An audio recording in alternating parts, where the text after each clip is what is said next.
Welcome to Business Amplified with host Kevin A. Dunlap. This podcast is for small business owners aiming to amplify their enterprises.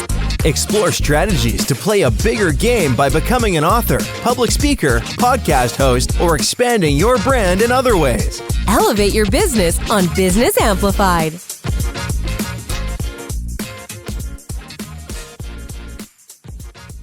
Welcome back to Business Amplified. I am Kevin Dunlap, your host today. And today we're going to be talking with a gentleman that's going to be able to share some incredible, great information with you. His name is Peter Christian. And Peter, let's go ahead and say welcome and welcome to the show. Great. Thank you very much for having me, Kevin. Glad to be here. Well, I'm glad that you're here as well. So, Peter, this is always my first question. I always ask my guests because this is how we get started. Is going to be, who are you? What is that you do, and why is it that you do it? Okay. I'm kind of a multifaceted person, you might say. I'm an author. I've written and published 2 books. I do a number of podcasts and other speaking engagements. I am a professor, an adjunct professor teaching project management, and also have started a webinar series of various business topics. Just completed the first one on project management. I am on some educational boards at some of my old schools, Rutgers University, and also at the school that I'm teaching at, Alvernia. And in the odd hours where I have some free time, I do some fun things like kayaking or going to shows or traveling. So lots of different things going on right now. Well, and I like that I really like 2 things that you have mentioned. Because one of the things that Business Amplified podcast is geared to do is to have people start doing something different in order to get more exposure, and thereby that's going to increase their revenue. And the 2 things that you mentioned was that you're doing a webinar series, and it's also that you've also published 2 books. Could you tell us a little bit more about your webinar series as well as your 2 books? Okay, the webinar series is through training.com. And what it is, like I said, a series of business webinars on project management. Next one will be on operational strategic planning, on a business plan and developing that, on, what else? Talking about my 2 books. I have a sequence on each of those, and also on, I'm drawing a blank right now. I'll think of it. Basically, capital plan and how you do that, so that you have an ongoing plan that you're executing to. They got in touch with me. They were very interested in my background.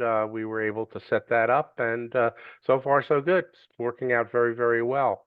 The teaching part at Alvernia University, I was contacted by an old friend who leads the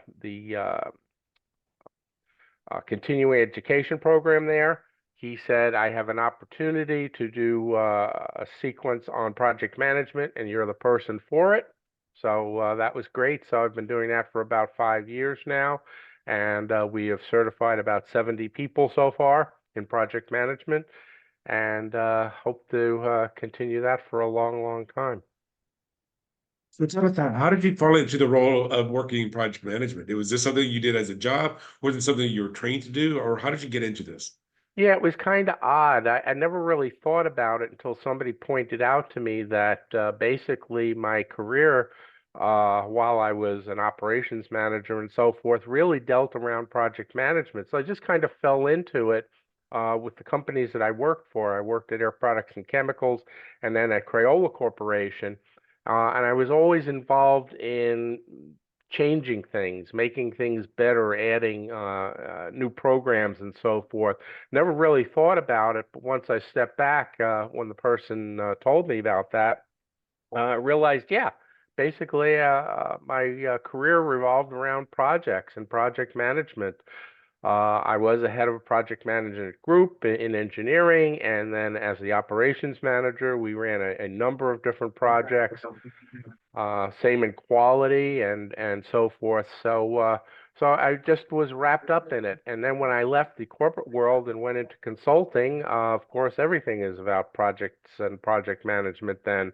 The consulting company dealt with business improvements and worked with 300 plus companies to make improvements to their operations and to their bottom line and so forth.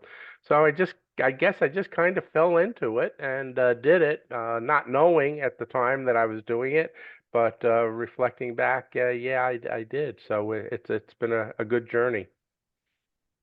When you got into consulting, was that working for yourself at that time? Well, no, actually, I went back to one of my old schools, Lehigh University, that had a consulting group, and got hooked up with them. They had a group through what was called the Iacocca Institute, very famous person, Lee Iacocca, and they were doing project work with a variety of different companies. And in fact, we had done some work with them when I was at Crayola. And I hooked up with them. They said to me, "Well, what are you doing right now?" And I said, "Well, I'm kind of trying to figure out what I want to do next." And they said, "Well, why don't you do that here?" So I did, and kind of was leading their program. They were doing, no, maybe 5 to 10 projects a year, and we expanded that greatly and dealt with a number of different companies. And then when their program had some issues, myself and some of the folks I was working with started our own company in regards to projects and project management. We stayed attached to Lehigh University because a lot of the projects that we had worked on had to run through a university because we were dealing with some state funding and so forth. And then eventually we just kind of split off from them. We were doing our own work. We were doing some work with them, but got into a variety of different companies all over the country and even internationally. So it was quite an interesting journey that I had in the consulting world. Wow. And you say you were the author of two books. What are the names of those books? What are the topics, and where can somebody find them? Okay, well, the first one is called What About the Vermin Problem? And the genesis for that was through my working career, particularly in consulting and dealing with all these different companies and individuals. I came across some what I thought were really interesting experiences, both very positive, where companies did the right thing and listened and worked well and were very successful, and then some where they didn't listen so well and kind of went off on their own and struggled in spite of the best work that I and others could provide. And it's kind of a lesson in how, based on what you take and what you do and the decisions you make, you can either be very, very successful or you can take the other path and be not so successful. So I started with that. There's a sequence of 12 stories divided up into three categories called the good, the bad, and the ugly. So thank you to Clint Eastwood for providing that format for me. And the good were the good experiences and what they did right. The bad were where they didn't do such a good job, but they could have. Okay, so there's a fine line there. And the ugly was where they really went off the tracks. They just didn't listen, did their own thing, and really ran into some problems. One of them was an instance where we were working with a company on increasing their production, expanding their facility. We came out with the final plan for them, and right in the middle of the meeting, they said, "Well, what about the vermin problem?" And we went, "What vermin problem?" Because that never came up in any of our meetings, instances, and so forth. And they said, "Well, we have vermin in the plant," which was like, "Well, why don't you take care of that? There's plenty of ways to do that." And it just kind of threw the entire project for a loop. So that was one of the really ugly experiences because of that, the project just kind of fell apart. They didn't do the expansion. They kind of sat and did what they did for another 3 to 5 years before they finally moved ahead again. Then that was just one of a number of instances, and I thought it was pretty catchy. Not too many people would think of that title, and certainly a lot of people say to me, "Well, is this about extermination?" And I said, "Well, it could be, if you stretch it out far enough." So that was that one. So again, it's a kind of a guide to people to Do the right things. Listen to the people you're working with. You're hired them to do a job, let them do their job, and then you got to take it from there and move ahead. The second book, Influences and Influencers, while I was finishing up the first book with the person who was helping me, she said to me, "Well, what about your second book?" And I kind of looked at her and I said, "There is no second book." And she says, "Oh, absolutely." She says, "Nobody ever writes just one book." I went, "Okay." So I thought about it and I thought, well, the first one talked about decisions we make and why we make them and so forth. And I thought, well, why is that? Well, it's because of what happens in our working lives and in our regular lives, the things that influence us, the people that influence us, that kind of lead us to how we're going to think about things and approach them and make decisions and so forth. So I delved back into my memory banks and thought about the various people that have helped me throughout my career, that have certainly had an impact on my career, positive and negative, where I would say, I don't want to do it that way. I just don't agree with that. So I would take a different tact. And they kind of tie together. Okay, they weren't intended to, but they kind of. And actually, Influences and Influencers probably should have been the first book about why we think the way we do, and then into, how people act and react. But it doesn't matter. Whichever way you want to read them, is fine.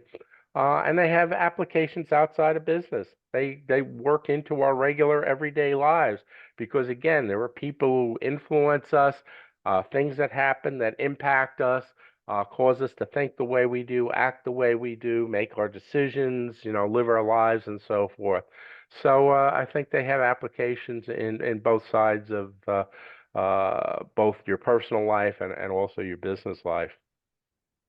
Did the books help you get more focused on your project management or consulting businesses, or were they possibly even like lead magnets where people could learn more about what it is that you're teaching? Well, they were the result of my consulting experience, certainly. It got me to think more about it. So, in any engagements I've had since then, certainly I can reflect back on that and think about those things.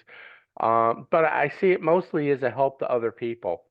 You gain a lot of knowledge and experience through your working career. And then to just kind of tuck that away and not share it with people, I think is really a little selfish, because you can help other people. You can keep them from making maybe some of the same mistakes you made, provide good guidance to them, let them realize that they're not all alone and they're not experiencing some of the problems they think they are. Other people have experienced them too, maybe not the same people and companies and whatever. But we have a lot of shared experiences, and I've heard that from people that have read the books. They said, "Gee, I wish I had had this 10 years ago." Well, you didn't, but you got it now, so deal with it, and make the most. And they say, I know somebody who's like, the person that you mentioned or the company you mentioned or whatever the case may be. And here's what my feeling was. So that's what the drive is right now, is to try to help other people, to provide a good guide to them, uh, to provide the experience and knowledge that I've gained over the time, and to say, here it is, now you take it and you do what you want with it. Here's other pieces that you can use to hopefully make your life and your career better. Well, and that's one thing I want to piggyback on what Peter just said is that writing a book, and I've written 4 books. So writing a book, the thing is, the knowledge that you have, the knowledge that you're taking for granted, that you think other people know, that you've learned over the years, that if you could put into a book to help people that have not gone through those experiences, like he said, he had the one person who read his book that said, "I wish I'd have read. I knew this 10 years ago." Yeah. When I wrote my first book, at that time, I just wanted to become an author. And for those of you who've listened to our podcast before, I've talked about this several times. And at that time, for those of you that have not heard it, and I know Peter has not heard this, is this was 2015, and I was working in real estate, and more specifically, I was my specialty, my go-to system was doing a lease option or a rent to own homes. So I wrote a book called Lease Options Made Easy. And that, that allowed me to start speaking on stages. That allowed me to go to different real estate investment clubs. That gave me clout over other people. So writing that first book was phenomenal. Now, I wrote that book for the average American person to read so they understood lease options and then how to get American financing, maybe VA financing. Oddly enough, that book sells more frequently in the UK than it does in the United States. So the principles are still the same, even though the loan names or stuff like that are going to be different. So the thing is, you never know who your audience is going to be. And for those of you that are not watching the video, Peter is shaking his head that he agree. He's shaking his head no, but he's agreeing with me by saying that people do not know, what I just said. Looks like he has something to say. So Peter, go right ahead. Yep, you just never know who you're going to impact. So you put it out there, and hopefully you impact a number of people. But even if you just impact one, that's great, because that's one person that you've helped, that you've given them information that they can use now to improve themselves in what they're doing. And you just never know who that individual is. You think that you're going to help in one area, and it winds up being a completely different area. Like you said, the UK, who would have thought? But hey, it doesn't matter. Wherever, people are people. We have some of the same needs and requirements, and you get it out there, and you just see who picks it up and deals with it then. The second thing that Peter shared, and I want to go into this right now, is that he was saying that he's at the time of this recording, he's starting a webinar series. Could Yes. you tell us a little bit about your webinar series? I know you said it was on training.com, or Yep. correct me if I'm wrong. No, that's right. That's correct. Yep, I just got through the first one on project management. I thought that was a good lead in, since that's what I've been doing quite a bit. And the next one will be on operational strategic planning. And again, what I'm doing is trying to provide out to people my experiences, how you go about doing that, whether it's project management or operational strategic planning, or creating a business plan, why they're important, what you do about them, and so forth.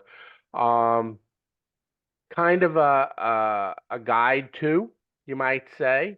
All right, and that will certainly give them more information that they have, will help them to understand why it's important to do the different things, the tools to use, how to go about it, the structure, so that you are structured and you just don't fling something out there and deal with it. So I was very interested when they got in touch with me. Said, yeah, I can do that. So I sat down, thought about, in this case, it was 8 things. I'm doing 8 webinars that I could talk about, and we got started. So it's been really good so far. And again, it's my way of kind of giving back to people. Granted, I do get some remuneration from it, but that's not the big thing. The big thing is to provide, again, like I said, my experience and my knowledge to people that hopefully will help them, because they may be struggling in a particular area, and this hopefully gets them on the right path, and then they can go from there. Who's the ideal attendee for your webinar? Is it somebody starting out in business, somebody who has maybe 5 or 7 employees? And who's the ideal attendee that you're trying to attract? You hate to say everybody, because I remember that saying, one size fits all, and then I add to that, and it fits badly. So I'm not trying to do that. But I think it depends on where you're at. If you're starting out and you don't have any background, certainly that can be a help to you. If you've been in it for a bit, but you're struggling and you're not quite sure what to do next, that can be a help to you. And it could also be somebody who's been in it for a while, but they say, excuse me, I just want to find out what the latest things are that are happening, if I'm doing everything correctly, if there's anything that I'm missing, that I could do differently or a little bit better. So I think at each stage, there can be a help to people depending on what you take from it. So I would kind of say, if I had to pick one, it would be the starter or the early stage person who's just getting into that particular area. But it can be a help to the other folks as well. There's plenty of good information in there. Well, that's good to hear. Now, is this going to be on a weekly or a monthly basis? I'm doing about two a month.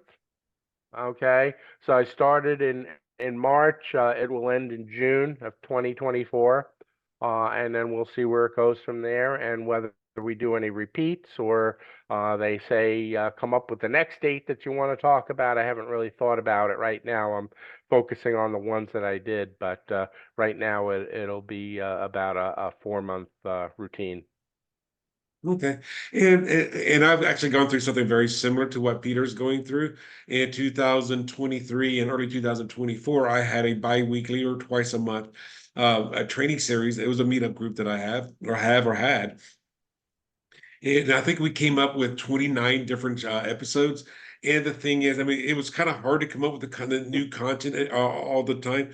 But the thing is, you also have to look at the fact that, hey, if they missed the first one, maybe they will catch it again 5 months from now. If this is a 4 month sequence or 4 months from now, and just do a repeater, just like you see in college. I mean, people are coming to you at different stages. So if you're looking at doing a webinar, go ahead and I would say go ahead and come up with come up with a webinar that you're going to keep repeating over and over and over again until you have one that's completely converting it as well as educational. This is what I call in my programs, what I call the CTAO method, CTAO method. You create something, you test it, and then after you test it and you test it and you test it and see, what works and find out, weed out the things that are not working and put in things that are working. And then after you've done that, then you move to the third letter, which is A, which is automate. So now how can you put this maybe as something that's what is known as evergreen, or something that you can have it come that you probably even record, and now you just hit the play button, and then all you have to do is the marketing. And then once that is converting well, then you move into the O, which is how do you optimize? So how can Peter make, hey, Kevin, I want to be on your list. I want because you cross promote my stuff, and we'll do some kind of affiliate marketing.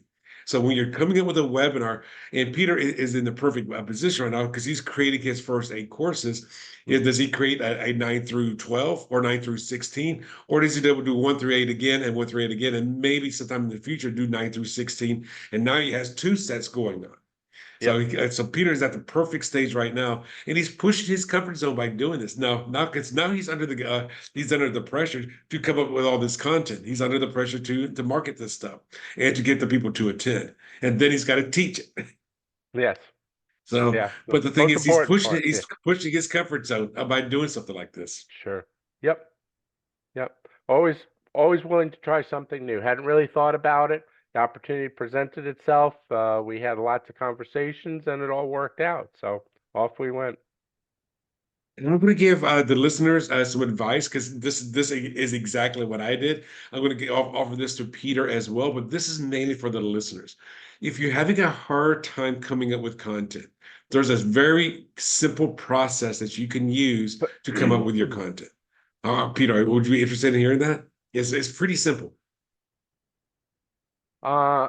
Basically just sit and reflect back on what it is that you've been doing. If you paid attention to what you're doing and you know it and you know it well, just put your thoughts down, start, and it doesn't have to be perfect for starters. You write down what you think, and then you go back and you look at it and you make changes, and you look at it again and you make changes. And then in a lot of cases, you give it to somebody who has no idea or not a big idea of what you're saying or doing, and you say to them, take a look at this, and does it make sense to you? And if it does, then if they say, yeah, I know exactly what you're talking about, I don't have the expertise in there, but I know exactly what it is that you're trying to get across, then you've got it. If they go, I have no clue what you're talking about, then you know that it's not the right thing, and you've got to get back to people, because again, you're not trying to talk over people's heads. You're trying to communicate information to them. And when they don't have the background, but they can take it and they can look at it and they can get an understanding from it, then you know that you're on the right track. And that's what you're trying to do, because you're trying to get across to people who need help, okay? And you're not trying to talk beyond them or above them. You don't throw in all the jargon and stuff, and I tend to do that on occasion too, and I get corrected about that because it comes naturally to me when you've been involved in consulting or teaching or whatever. You use some pet words and so forth, and that might not resound with people. So you need to put it in terms that they understand, and then you can throw the jargon and say, now use, such and such in order to reflect that. But basically, it's just sitting down, being true to yourself, putting down the thoughts of the stuff that you've done. Okay, in a lot of cases, we think about things, but we never write them down. Well, now you're writing them down, and now you're communicating them to other people. And if you do that and do that well and go through those steps of editing and getting individuals to take a look at it and give comments on it, you're doing a very, very good job, and you should be pretty successful.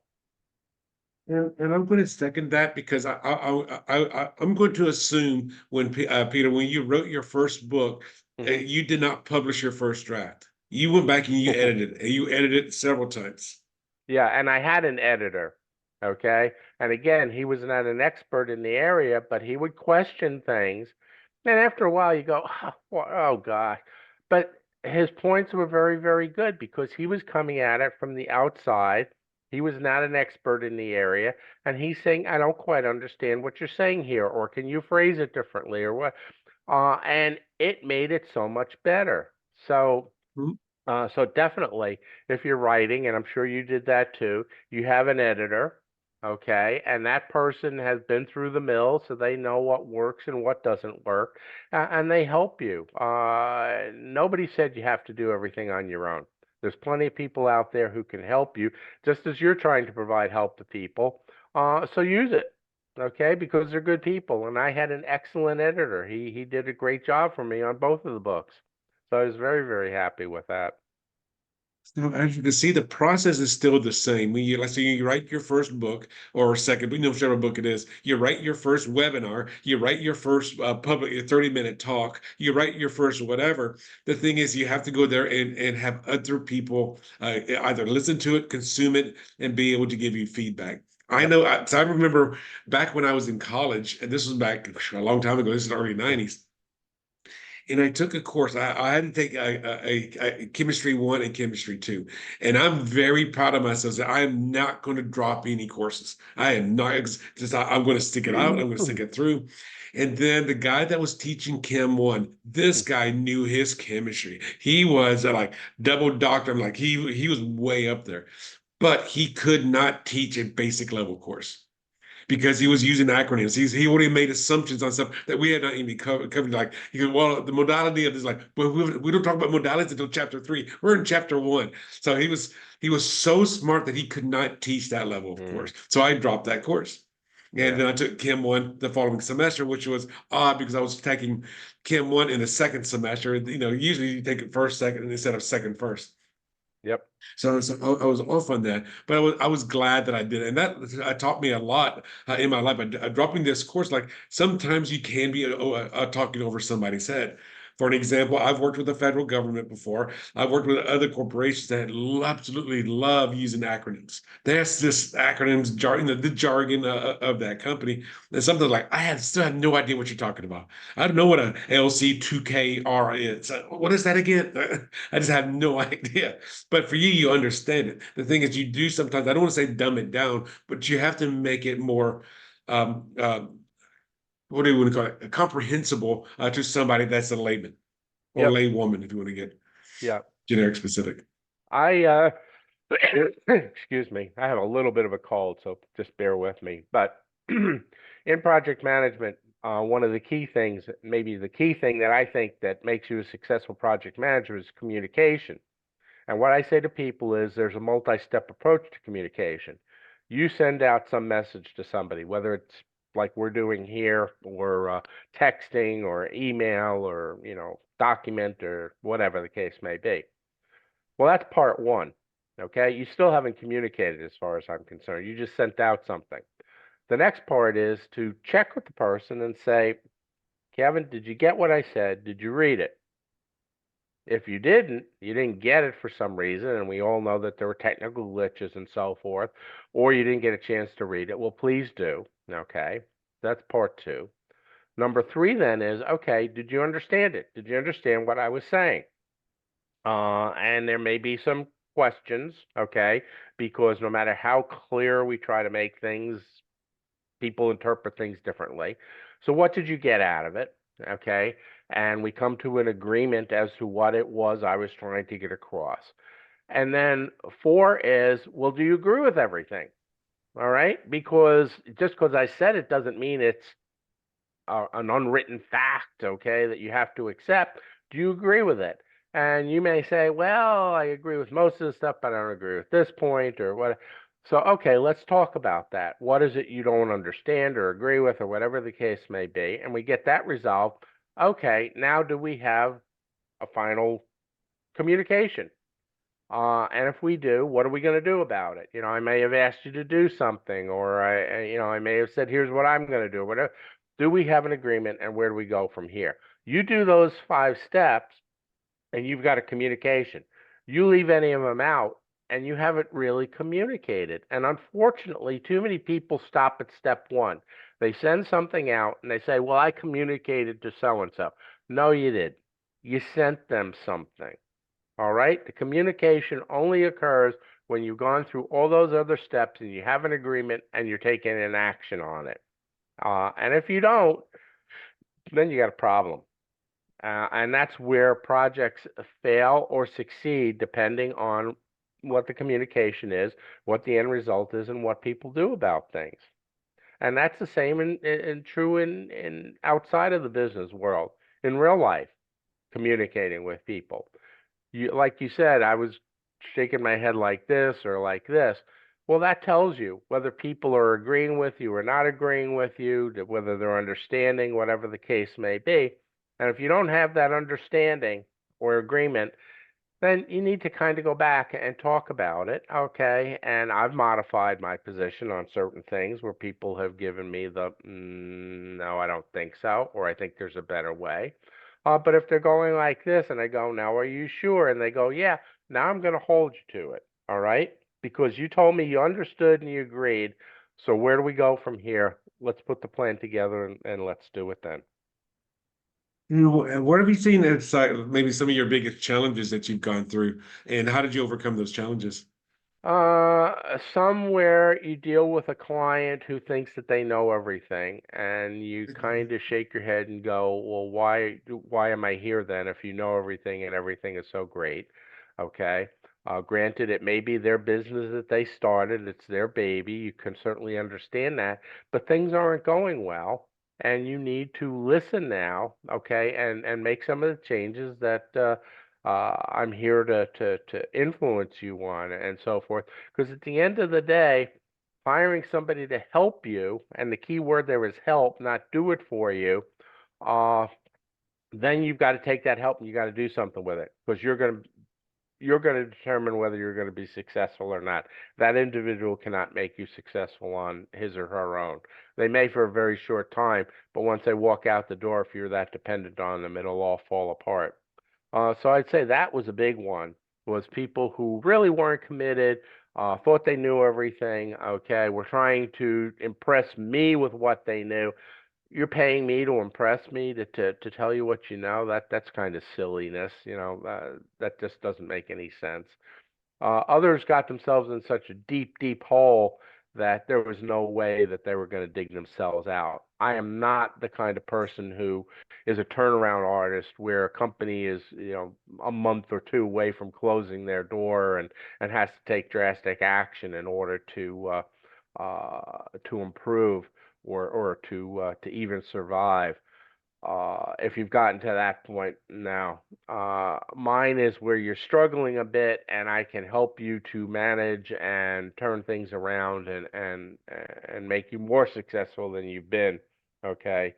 Uh, and if you've gotten to the point where you're near death's door, Sorry, that's just not in my DNA because that's craziness, and in a lot of cases it doesn't work anyway. When you've gotten that far down the road, then that's a problem, and I'm not sure anybody can help you at that point. So I'd say those are two big things, okay? And that's why whenever I would start a new engagement, the first thing I'd say is, well, what do you really think your problem is? Okay, what is it that keeps you awake at night, worrying? And because sometimes it's not what they think the real problem is. And then I don't just take it from there. I go to the people who are working for them and I ask the same thing. Well, what do you think the problem is? And sometimes you hear a completely different answer than what you got from the owner, which is another problem area, a red flag, because if they're not on the same page and the owner thinks the problem is one thing and the employees think it's a different thing, ooh, you got to work through that. Sometimes the owner is the problem because he or she isn't listening. They're not doing the things that are necessary. And now you've got to convince them to do that, which can be very, very difficult. I think the other thing is that by and large, we as people are adverse to change. Okay, even though we know we're doing something and it's not 100% right and there's a problem involved, we are so comfortable. We've gotten into a comfort zone that we don't want to change. It's kind of that dealing with the devil you know versus the devil you don't know. Uh, so even though they say they want to change, they really don't want to change. They're not willing to make the change that's necessary, and that's a problem. So I'd say those were the big things in dealing with clients that were problems that I came across and were the biggest challenges. Well, one word that kept popping in my head is one that you did not say, but it's kind of what you hinted at Hmm. is the client's implementation of the solution or the advice that you're giving them. Yes. Yeah, I had one particular instance where we were working with a company. They brought a new person and a manager who was into the Lean Six Sigma, blah, blah, blah, blah, blah, blah, which is fine. Okay. I understand it. I deal with it, but I'm not the biggest proponent of it. So we got to the end of the project. We said to them, here's all our recommendations. We want you to put the dollar figures that you feel once they're implemented will benefit the company. That was about a $5 million company, and they had about a $500,000 worth of what they identified as financial improvements or savings there. So that's 10% of the business. That's pretty darn good. So time and typically like to then do the next project, which is to help them to do the implementation. They said, no, no, we got it. Everything is fine. Okay, great. Go away. As I mentioned in the consulting arena I was in, we dealt with the state and some state funding. So the fellow who was involved in that calls me one day, maybe about 9, 12 months later, and he says, that company is really, really disappointed with you and what you did. And I said, oh, really? Why is that? He says, well, they've gotten zero improvement. They've recognized $0 benefit. I said, really? I said, because they said that they, identified $500,000. I said, so what did they implement? He says, nothing. And I sat there and I looked and I said, nothing? So they implemented nothing and they are disappointed in me because they have gotten zero savings. I said, why are we having this conversation? Problem isn't with me. The problem is with them. They said that they could handle it. I wanted to help them. They said, no, no, we got. Well, they kind of what this person who was the Lean Six Sigma went back to the process. Okay, forget about the end results. They were more hung up on the process, and they weren't entirely thrilled the process we did to get to where we got to. Well, get over yourself. I mean, really. The process, yeah, it's important, but it's not the end all do all. The end result is what you get out of it, okay? If you find out what the real problems are and what the real solutions are, and you implement them and you get the results, that's what matters. And how you got there, it matters to a degree, but guess what? It's not the most important thing. Well, that's what they were hung up on was the process. So being hung up on the process, they didn't do any of the implementation. And I just shook my head and I said, they got a major problem and it's not us, okay? They signed off on it. They said, yeah, they understood the new thing, and then they didn't do anything about it. So you need to go back and you need to talk to them and kind of shake them up a bit. I said, and if they want us to come back in, we'll be happy to help them to implement. Well, guess what? That didn't happen. So now they weren't one of the ones I talked about in my book, but I still talk about them as an example because you just shake your head and go, there's one thing about insanity where you do the same thing over and over again, you expect a different result. Well, insanity is also when you know what the problem is and you don't do anything about it. And you know how to solve it, but you don't do anything about it. That's insanity to me. So there's a big And example. I'm well, sorry. I know that I have a course that's called Roadmap for Business Success, and I talk Hmm. exactly what you're talking about, but I use different words. Okay. I'll say that there are the people that will say, I call it, this is my top of mind problem. This is what's keeping me up at night. This is what I'm dwelling with. This is what that I'm worried about. However, usually that top of mind problem is actually a symptom of a yet another different problem. I Yep. call it your specific problem. Yep. Because they'll come to you and say, "Hey, I've got this top of mind problem," but then after I sit down with us and say, "Hey, this is just a symptom. Here's your unrealized actual problem." That's what I call it, your unrealized actual problem. Yep. It's like you say, "Hey, I'm going to go to the doctor. I've got this pain in my arm, blah blah blah," and you're saying the pain in the arm, and the doctor says, "Yeah, you've got, I don't know." It's something else that's a lot bigger. You got leprosy. You got this huge thing that's going. We got to focus on the leprosy in this particular example versus Sure. the pain in the arm. The pain in Yep. the arm was it was just a symptom, and Yep. that's how I see a lot of people working on is like, hey, I don't care what the doctor said. I don't care what what Peter said or what Kevin is saying. I want to keep focusing on my top of mind problems, not realizing that is the wrong problem to be focusing on. Yep. Yep. And that happens too often with clients because there are a number of different things that can cause problems. Okay. And you have to sort out what the biggies are. All right.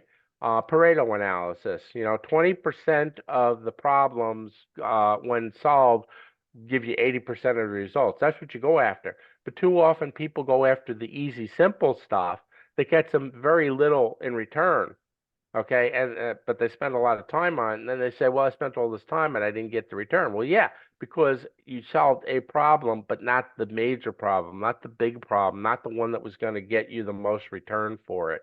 And that's what you do as a consultant is you help them to realize that and to focus in on the biggies.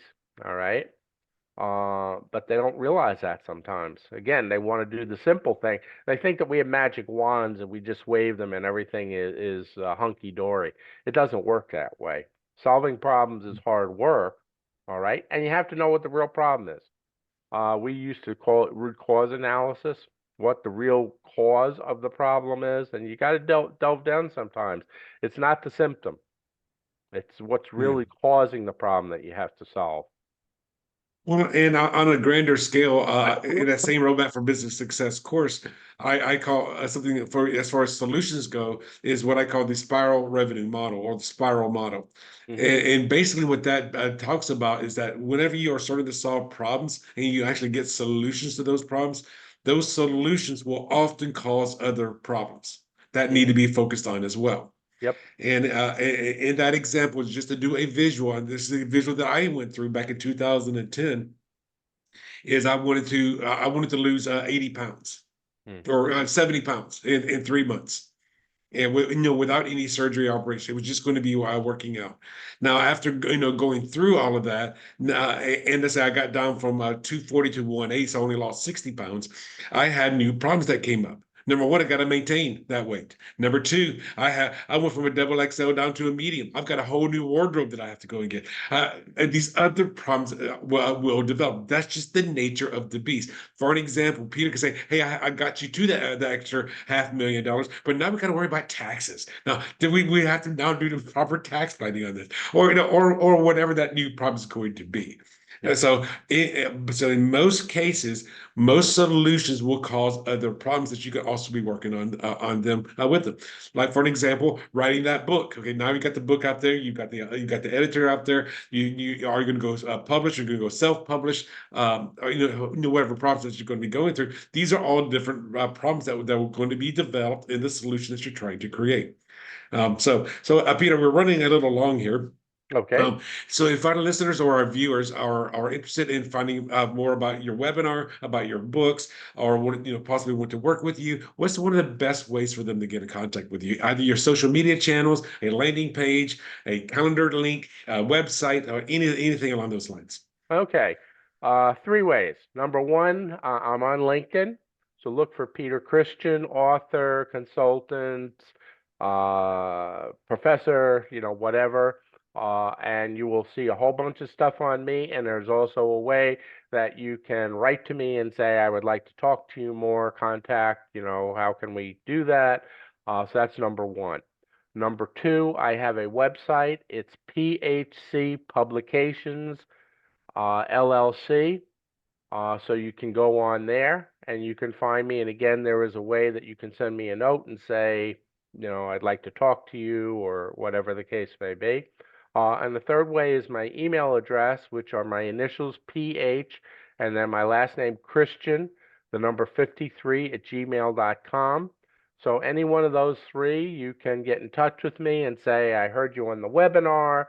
I have some points that I think I would like to make with you that I agree with, or I don't agree with, or I'd like elaboration, or whatever the case may be, or I'd like to just discuss, a problem with you and see what you think. Whatever the case may be, whatever is important to you, send me a note and we'll go from there. These are going to be in the show notes, regardless if you're on YouTube or Amazon Music or whichever platform that you're acquiring this. And if I remember this correctly, he said his website was at www.phcpublications.llc.com. You can reach him on LinkedIn as Peter Christian. And then also you can find him by email, or if you go to LinkedIn, obviously you can send him a private message on there. You can connect with him there, or his email is phchristian@gmail.com. Did I get all Yep, that correctly? you got it.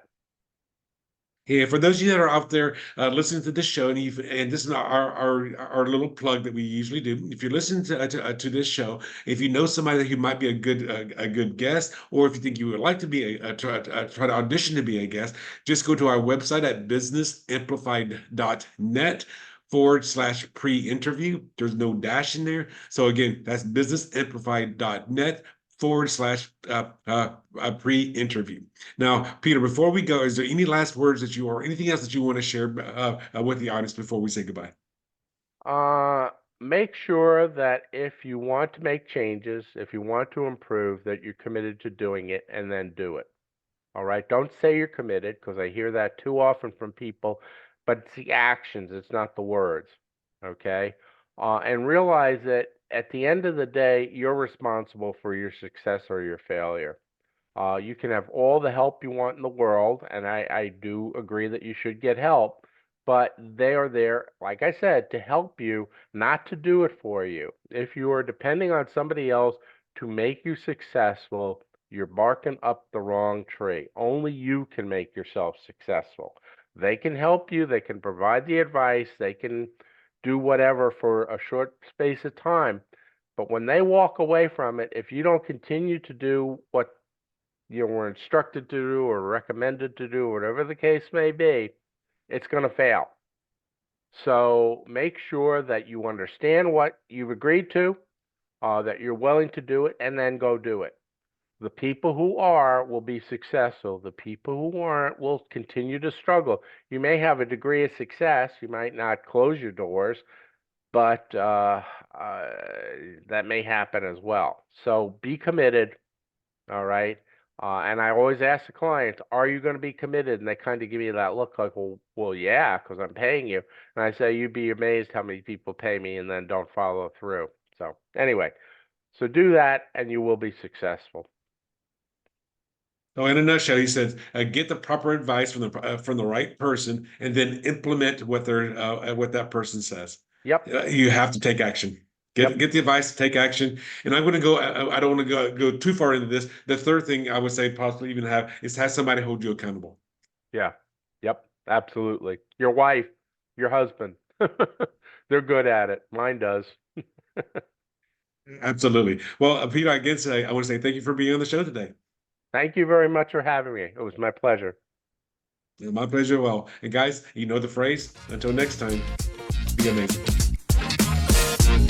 Thanks for tuning in to another empowering episode of Business Amplified with Kevin A. Dunlap. If you found value in today's insights, don't forget to subscribe, rate, and share the podcast. Keep amplifying your business. And remember, your success journey is our inspiration. Until next time on Business Amplified, go out there and make your business thrive.